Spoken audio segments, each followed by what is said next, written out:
अस्सलाम वालेकुम नाज़रीन, एक नई वीडियो में आपको खुशामदीद कहती हूँ। आज की वीडियो में आपको बताऊंगी कि कलेजी का सालन आप घर में किस तरीके से बना सकते हैं। कलेजी का सालन जब घर में बनाया जाता है तो अक्सर लोगों के साथ, अक्सर खवातीन के साथ ये मसला होता है कि कलेजी थोड़ी सख्त हो जाती है। लेकिन आज की वीडियो में आपको बताऊंगी कि कलेजी आपकी सख्त भी ना हो और बिल्कुल नरम और जूसी बने और मज़ेदार कलेजी का सालन आप घर में किस तरीके से बना सकते हैं, आइए जानते हैं।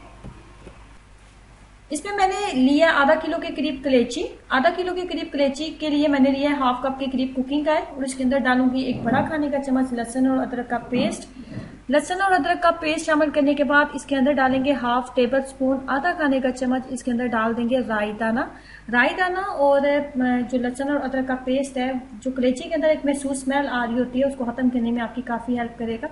और इसको इतनी देर तक इसको कुकिंग ऑयल के अंदर इसकी बुनाई करेंगे कि कुकिंग ऑयल के अंदर लहसुन और अदरक और राई दाने की हल्की सी खुशबू आने लगे।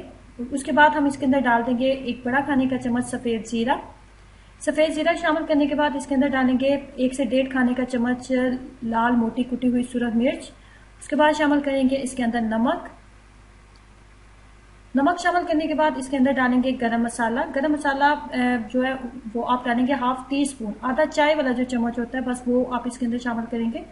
आधा चाय वाला चम्मच शामिल करने के बाद उसके बाद मेरे पास 5 से 6 अदद मीडियम साइज के टमाटर थे, वो मैंने बारीक कट कर लिए। उसके बाद 3 से 4 अदद सब्ज मिर्चें थी, वो भी मैंने जो है उनको मोटा 2 हिस्सों में कट कर लिए और वो भी इसके अंदर शामिल कर दिए। टमाटर और सब्ज मिर्ची शामिल करने के बाद इसको 5 से 6 मिनट के लिए इसको ढक्कन के साथ कवर कर दूंगी ताकि टमाटर और सब्ज मिर्चें थोड़ी सी नरम हो जाएं। जब टमाटर और सब्ज मिर्चें थोड़ी नरम हो जाएंगी तो उसके बाद हम इसके अंदर कलेजी शामिल कर देंगे। थोड़ा सा सब्ज धनिया भी इसके अंदर शामिल करेंगे। थोड़ा सा सब्ज धनिया शामिल करने के बाद आप इसको मैं ढक्कन के साथ कवर कर दूंगी। टमाटर नरम हो चुके हैं, कलेजी को मैंने शामिल कर दिया। कलेजी की मिकदार मेरे पास आधा किलो के करीब थी, आधा किलो कलेजी थी मेरे पास। और अब यहाँ पे फ्लेम को फुल कर दें और यही इसका सीक्रेट होता है, कलेजी आपकी नरम बने और जूसी बने। जब आपने कलेजी को मसाले के अंदर शामिल करना है उस वक्त इसको कभी भी ढक्कन के साथ कवर ना करें और फ्लेम को कभी भी लो ना करें या मीडियम ना रखें। हाई फ्लेम के ऊपर इसकी बहुत अच्छे तरीके से बुनाई करें ताकि आपको कलेजी को बहुत ज्यादा पकाना ना पड़े। कलेजी अगर पानी छोड़ देगी और अगर आपको इसको बहुत ज्यादा पकाना पड़ेगा तो कलेजी जो है वो उतनी ज्यादा सख्त होती जाएगी और रबड़ की तरह बिल्कुल हो जाएगी और आपको खाने में कभी भी इसको मजा नहीं आएगा। फ्लेम को फुल कर देंगे और अच्छे तरीके से इसकी करेंगे 5 से 10 मिनट बुनाई करने के बाद इस तरह आपके पास तैयार हो जाएगी।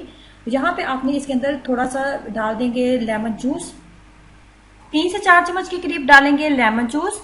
हाफ टी स्पून यहाँ पे आपने डालना है गरम मसाला। हाफ टी स्पून के करीब गरम मसाला डालने के बाद आपने इसके ऊपर डाल देना थोड़ा सा सब्ज धनिया। 5 से 7 मिनट के लिए इसको कवर रखेंगे ताकि कलेजी के अंदर जो थोड़ी सी कसर अगर आपको लग रही है, थोड़ी सी कच्ची है, तो वो दम के अंदर अच्छे तरीके से तैयार हो जाए। इस तरीके से मज़ेदार कलेजी जो है आप घर में तैयार कर सकते हैं। ज़रूर ट्राई कीजिएगा और अपना एक्सपीरियंस मेरे साथ ज़रूर शेयर करें कि कलेजी का सालन आपको कैसा लगा। वीडियो अच्छी लगी है तो लाइक करना और चैनल को सब्सक्राइब करना मत भूलें। अल्लाह हाफिज़।